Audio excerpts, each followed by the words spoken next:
irmãos e ele e alguns de Judá, e perguntei-lhes pelos judeus que escaparam e que restaram do cativeiro, acerca de Jerusalém.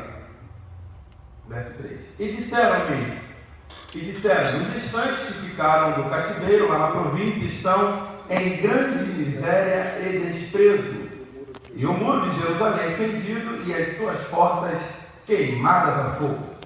Verso 4. E sucedeu, ouvindo eu estas palavras, assentei-me e chorei, e lamentei por alguns dias, e estive jejuando e orando perante o Deus dos céus. Verso 5. E disse: Senhor Deus do céu, Deus grande e temido, que guarda a aliança e a benignidade para com aqueles que o amam e guardam os seus mandamentos. A igreja diz amém. Maravilha. O livro de Neemias é um livro que ele nos ensina muitas riquezas.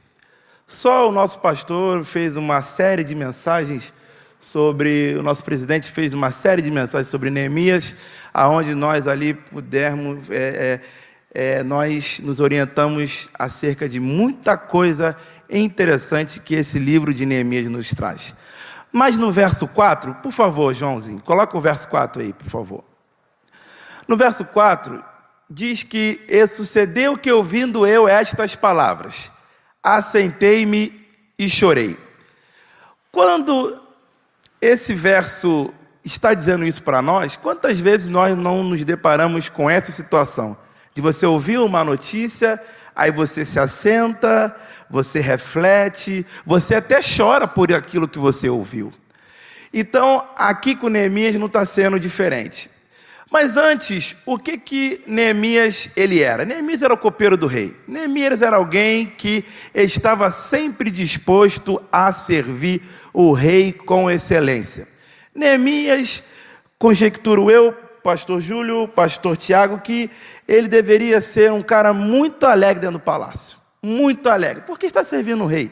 Ele está numa posição que é uma posição que ele está, de alguma forma, tendo uma relação diretamente com o rei. Sendo que o que me chama a atenção é que quando Neemias recebe uma notícia de que Jerusalém está a ruínas e que sua família está perecendo e que está uma grande catástrofe, esse semblante de um homem alegre, de um homem que serve, ele fica baqueado com a notícia que ele recebe. E quantas das vezes não é assim no nosso dia a dia? Estamos alegres, estamos com projetos, a semana se inicia, aí você vai com aquele ímpeto, você ouve uma palavra domingo, como nós ouvimos aqui, do pastor, e a nossa alma se enche de êxito, se enche de alegria, e por um dia chega uma notícia que bate a nossa porta e a gente fica reflexivo. E aqui, assim aconteceu com Neemias. Neemias, ele ouve essa notícia. Neemias, aconteceu algo lá com a sua família. Então, e o rei, eu preciso falar isso aqui com os irmãos, e o rei, percebendo que Neemias estava com um semblante não feliz como ele costumava ser, o rei pergunta para ele o que está acontecendo. E de repente, Neemias, ele era alguém querido pelo rei, sim, porque ele estava sempre disposto a servir.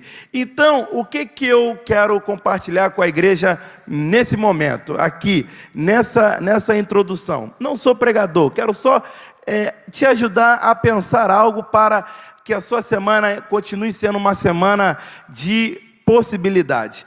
Quando nós ouvimos alguma coisa que não nos agrada, eu e você temos que ter algumas atitudes. E quais são essas atitudes? Primeiro, eu preciso entender se aquilo que eu estou ouvindo é para a construção daquilo que eu estou precisando da semana, ou se é algo para que eu venha desanimar daquilo que eu quero fazer.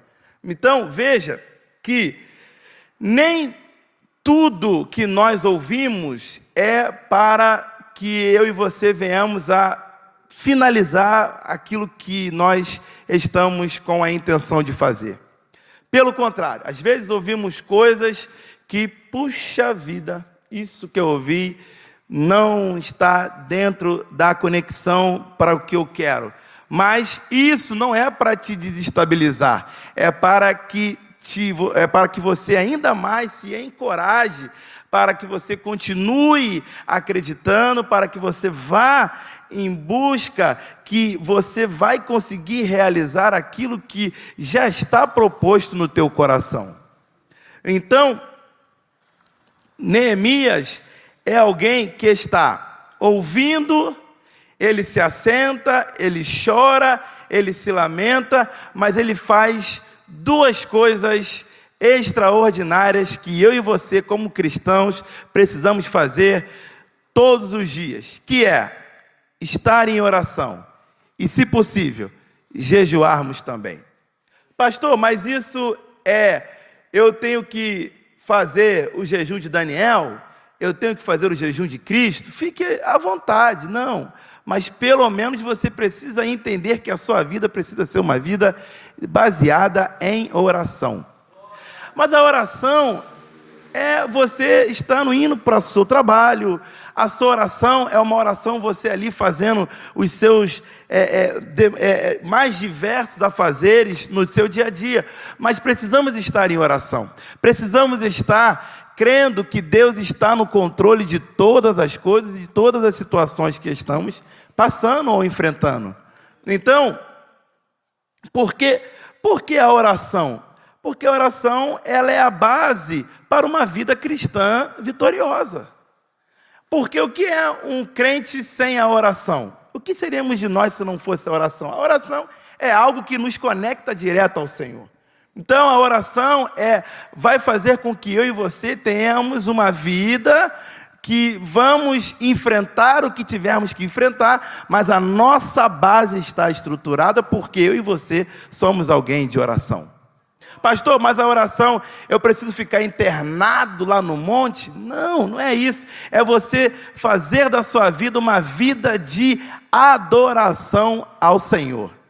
Você está indo para aonde quer que você esteja indo, de repentemente você possa estar entendendo que você está enfrentando alguma coisa, você está indo para a sua semana, você está indo para os seus mais diversos afazeres, mas você está em oração. Então, tudo aquilo que você venha se propor a fazer, venha estar em oração. Por quê? Porque a oração é que vai nos fazer garantia de que vamos ter uma semana vitoriosa e uma semana de excelência. Então, eu e você precisamos entender isso, que em tudo que nós formos fazer, a nossa base precisa estar na oração, porque é na oração que Deus ordena a bênção para nós. Então, e isso que eu quero deixar para a igreja. O nosso pastor chegou, então aí que a minha perna treme mais, aí que a gente fica mais nervoso, né, pastor Tiago? Mas eu quero, nessa pequena saudação, eu quero deixar para você isso, que assim como Neemias fez, ele se assentou, ele chorou, mas ele não se entregou à situação que ele estava vivendo. Ele foi para falar com o rei debaixo de uma oração. Então, quando eu e você estamos debaixo da oração, é certo de que vamos receber a vitória que já nos foi garantida em nome do Senhor Jesus. Você que pode, aplauda ao Senhor Jesus e vamos receber o nosso pastor.